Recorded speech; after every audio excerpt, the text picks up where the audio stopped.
Pahlavi text translated by E.W. West, Part 4. Contents of the Nasks, Clarendon, Oxford University Press, 1892. Dinkard, Book 8, Chapter 35. 1. One section contains particulars about the science, Nisno, of seeking a son, advice about it from Revelation, no, the advantage of offspring for the admonitory explanation of revelation within oneself, and the harm owing to neglecting the advice of the same. 2. About what happens in the beginning of a son, the first sexual excitement it should produce for the female, the second, third, fourth, and fifth, the arising of a son in the world, and also the milk owing to her impregnation. 3. And when it is so that it amounts to a son, which of the two, male or female, is sooner admitting the germs at the time of occurrence, and how long both have remained at the time in insemination, how long in connection, and how long in bleeding. 4. When and wherefrom various expectations are produced to contend about, and when and by what signs the male sex or female sex of the offspring has become manifest. 5. When the localization regarding it is arranged, and as to the members, which is the first member therein, and they're being produced, each consecutively, till the bodily form is complete, which and in what position is the localization of the members after the complete production of the form of the body, and the purpose as regards the position and localization of the members after the complete production of the form of the body. 6.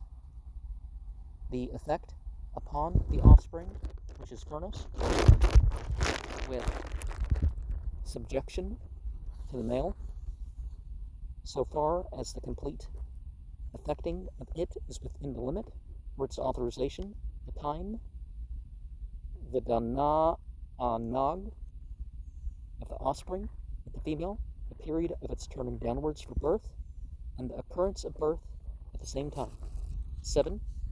About the growth of life 2, with the bodily organs, hanugan, in which is the first bone becomes possessed of marrow, apart from the other bones, as it is reported. 8. About the admissibility of the elaboration of the male sex or female sex within it by the guardian spirit of the righteous at the 5th month, and the ceremony for the guardian spirit of the righteous for the sake of the arrival of a male child. 9.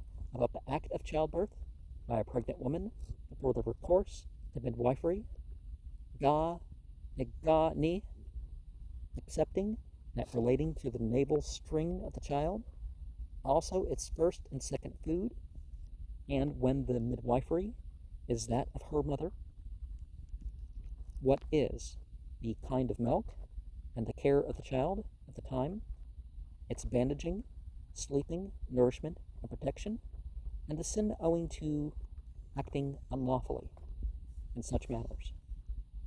10.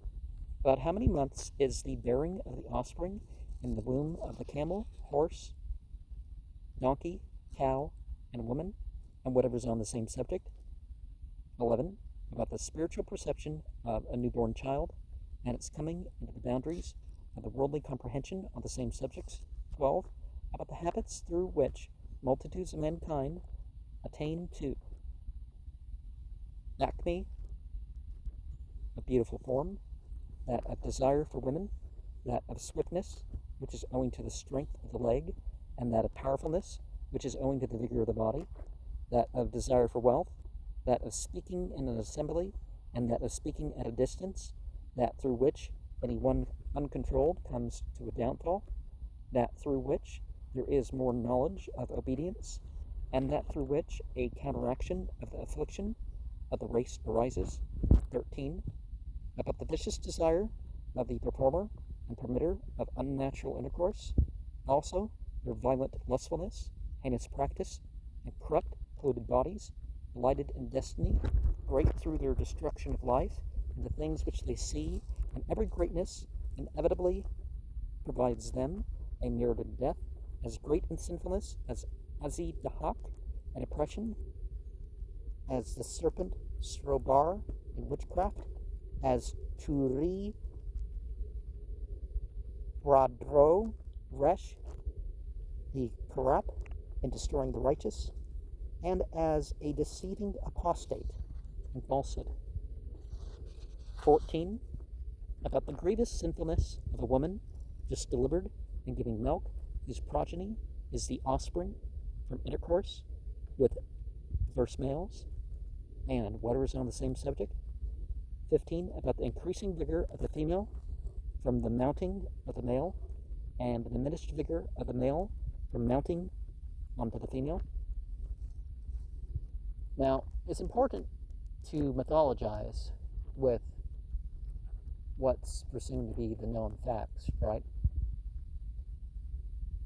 But it's important not to go so far as to make religion look bad by the fact that you've made the claim, or you shouldn't even make the claim that's not true. And there's also involving religion in each thing of it. And it'd be interesting to know the details, because it can be pretty amazing at times what's claimed anciently about things. And how, it's like, how did they know that?